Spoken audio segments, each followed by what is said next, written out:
ஒரு ரீசென்ட்டா அமேசான் பிரைம்ல நல்ல ஒரு கிரைம் த்ரில்லர் மூவி பாக்கணும் ஒரு படம் ஒண்ணு பார்த்தேன். இன்னொரு படம்னா தி 47 அது எப்படி சொல்றது 47னா ஏதோ துப்பாக்கி சண்டையா இருக்கும் அப்படின்னு சொல்லிட்டு ஒரு பார்த்தா, ஒரு 2024ல வந்திருக்கு. தமிழ் டப்பிங்கோட இருக்கு. என்னன்னா, இது உண்மையிலே நடந்த ஒரு கதைன்னு சொல்றானுங்க.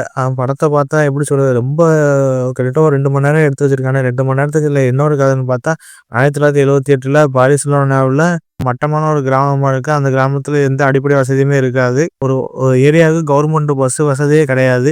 இத கண்டா நம்ம ஹீரோ ரொம்ப வயசான ஆளா இருப்பாப்ல. இதெல்லாம் பார்த்து எதுக்கு நம்ம ஏரியாவுக்கு இந்த மாரி பேருந்து வசதி வரமாட்டேங்குது, வைக்க மாட்டேங்குதுன்னு ஒரு பக்கம் இங்க உள்ள மக்கள் நம்ம சமூக அக்கறையே இல்லைன்னு சொல்லிட்டு நம்ம ஒரு பக்கம் நம்ம ஹீரோ ரொம்ப வருத்தப்படுறாப்புல. கடைசில அந்த ஊருக்கு நம்ம பஸ் வசதி செஞ்சு குடுக்கக்கூடாதுன்னு போராட்டம் பண்றாங்க. இதெல்லாம் பார்த்து இதெல்லாம் இனிமே என் ஊருக்கு நான் தான்டா பஸ் வசதி பண்ணுவேன் அப்படின்னு சொல்லிட்டு நம்ம ஹீரோ அந்த பஸ்ஸ கடத்திட்டு போயிறாப்புல. கடத்திட்டு போனதுக்கப்புறம் அந்த இருக்க ஊர் மக்கள் எல்லாருமே அவருக்கு சப்போர்ட் பண்றாங்க. நீங்க எல்லாம் பண்ணுங்க, அதெல்லாம் பண்ணுங்க. மித்ததெல்லாம் நம்ம பார்த்துக்கிருவோம். அப்படின்னு ஒரு கதைய போட்டு வச்சிருக்கானுங்க. நமக்கு கதைய பார்க்கும்போது என்னடா ஒரு பேருந்த போட்டு கிட்னாப் பண்ணி அது ஊர் மக்களுக்கு எல்லாம் பேருந்து வசதி குடுக்குறாப்புலயே அப்படின்னு நமக்கே தோணும். அது கவர்மெண்ட்டே ஒரு பக்கம் நடத்தாது. ஒரு பக்கமா அந்த காலத்திலே இப்படிலாம் பண்ணியிருக்காங்களா அப்படின்னு நமக்கே தோணும்.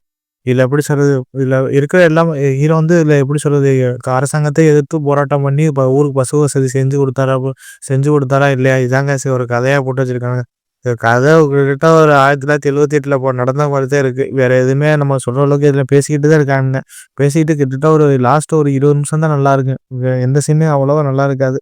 படம் ஓரளவுக்கு ஓகே மாரி தான் இருக்கு. இப்பயே இந்த மாரிலாம் நடந்திருக்கா அப்படின்னு நமக்கே தோணும். அதுல ஹீரோ ரொம்ப வயசான ஆளா இருப்பாப்புல. அவ்வளோதான். இதுல சொல்ற அளவுக்கு காமெடி கிமெடி எதுவுமே கிடையாது. ஸ்க்ரீன் பில்ல இருந்து எல்லாமே ஓரளவுக்கு ஓகே மாரி தான் இருக்கு. படம் தமிழ் டப்பிங்கோட இருக்கு. ஒரு ஒன் டைம் வாட்ச் பண்ணி பார்க்குற மாரி தான் இருக்குங்க கைஸ்.